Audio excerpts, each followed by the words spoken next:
President Cyril Ramaphosa will host his Ivory Coast counterpart, President Alassane Ouattara, for a state visit to the country following President Ramaphosa's visit to Côte d'Ivoire last year during his East African tour. The pair will hold bilateral discussions, sign several agreements, as well as address a South Africa-Côte d'Ivoire business forum. SABC News political reporter Natasha Phiri joins us live for an update from the Union buildings. Natasha, very good morning to you. What's happened so far this morning? Well, very good morning to you, Desiree, and of course to our agenda viewers. Nothing yet.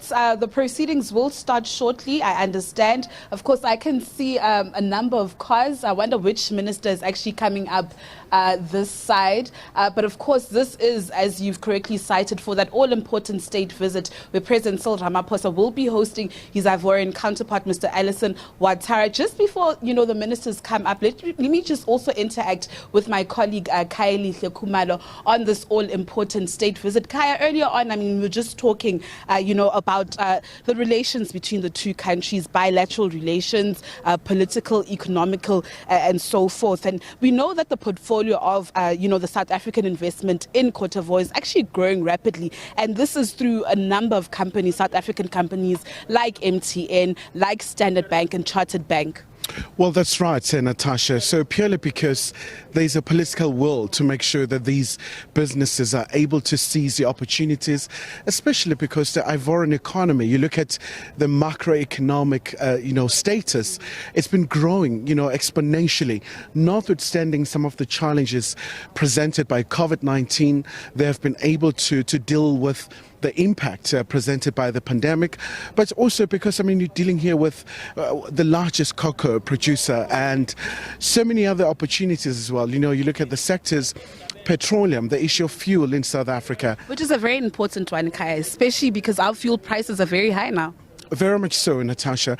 And, just through the bilateral ties that we have, this could be another very golden opportunity to seize and try to deal with these issues. But also another very important issue pertaining to peace and security. We know that South Africa has always been quite a very central player in terms of making sure that, there's peace in the continent, and also our foreign policy, it's really anchored in the continent. So this will be a very important opportunity for the two leaders to look at how can they, just do better, especially based on the state visit that we saw last year, where President Ramaphosa emphasized the issue of making sure that they should move away from the traditional way of doing things, where it's value-added goods, just being exported to so many parts of the continent, but also opportunities presented by the continental free trade area.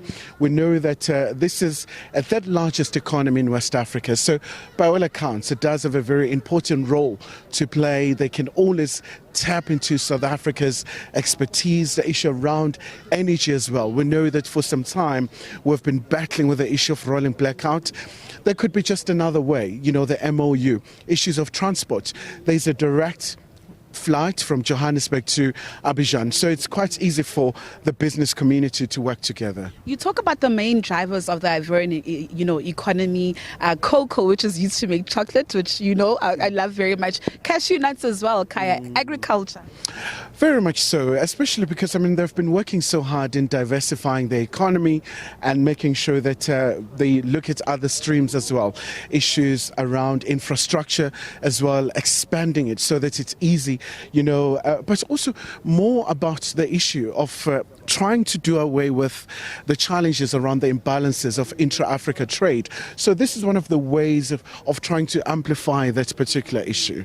Kaya, the state visit comes at a time where there have been so many challenges that are facing South Africans, the South African economy, inflation, Kaya, petrol prices, but also there's a cloud that is hanging over our president in regards to the Phala issue. People are calling for accountability. Remember, President Cyril Ramaphosa came on the ticket of accountability, of transparency, of anti-corruption, and now people are actually baying for, his blood in his head, so to speak. The EFF wants him to step down as the president of the country. There are certain, courts or sectors within the ANC that are calling for him to step down as president.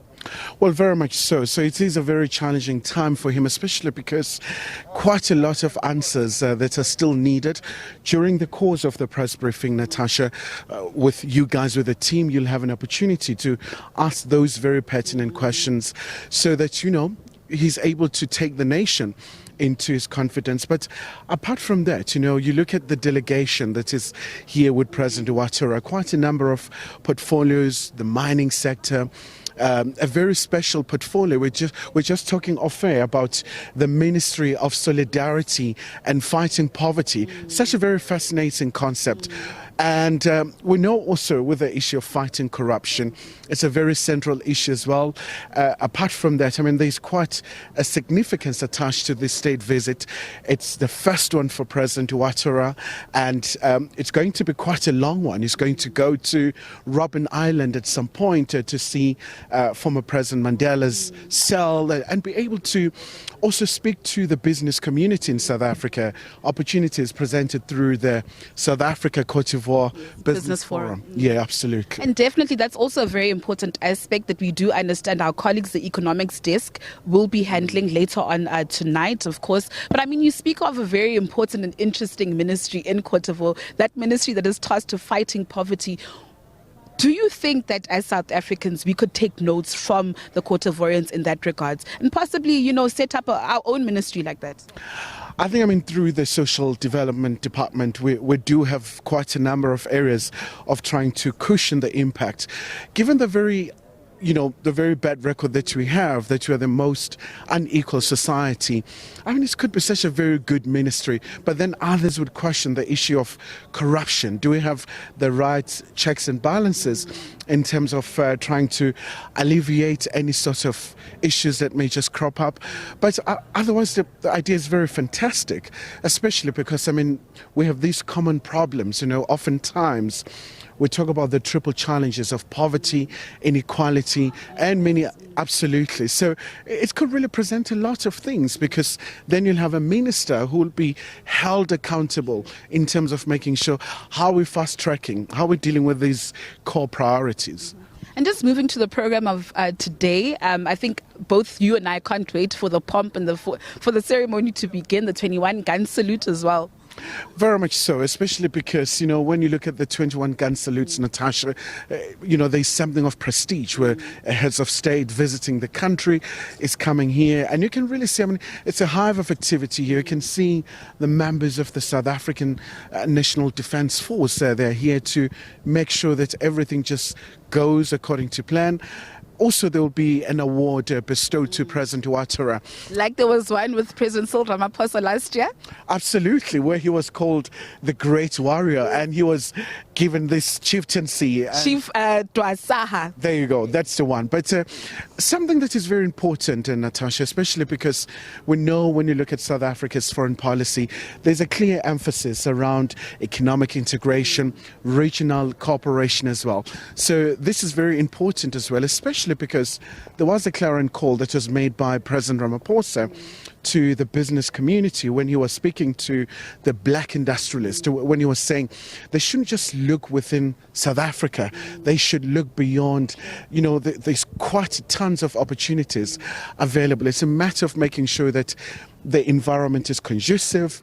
And we know that the Ivorian government really has been working hard in terms of making sure that the environment is quite easy and doing away with the red tape and all kinds of impediments. Well, on a lighter note, merci beaucoup, Kaya.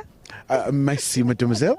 Thank you so much. Well, Desiree, that was my colleague, Kaya Khumalo. Of course, we've been unpacking a number of issues, in regards to the two countries, the bilateral relations that they have, not only political, economical, social, and so forth. Of course, as SABC News, we do promise to give you rolling coverage of this event. Of course, I'm not alone. I am with my colleague, Kaya Khumalo. I'm also with Mamsof Moko and our foreign news editor. Of course, we've also got our radio colleagues, Busi Chimombe, and of course the guys behind the camera, which will deliver all the latest in regards to the story. With that said, it's back to you in studio for now.